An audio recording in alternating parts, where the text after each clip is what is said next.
একদিন চট্টগ্রাম জেলার ফটিকছড়ি আজিমনগর নাসির আহমেদ দীর্ঘ ৩ বছর ব্যাপী হযরত জিয়াউল হক মাইজভান্ডারীর গাড়ির ড্রাইভার ছিলেন।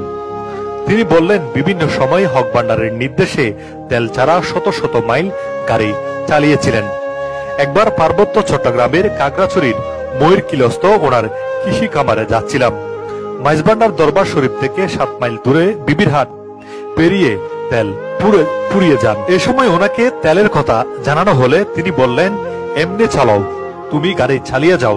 ওনার নির্দেশ মতো গাড়ি চালাতে শুরু করলাম।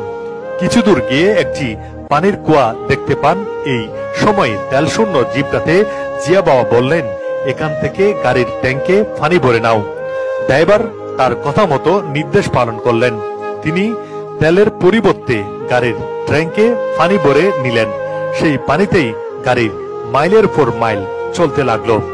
এই মহান অলির মাজারে প্রতিদিন দেশের বিভিন্ন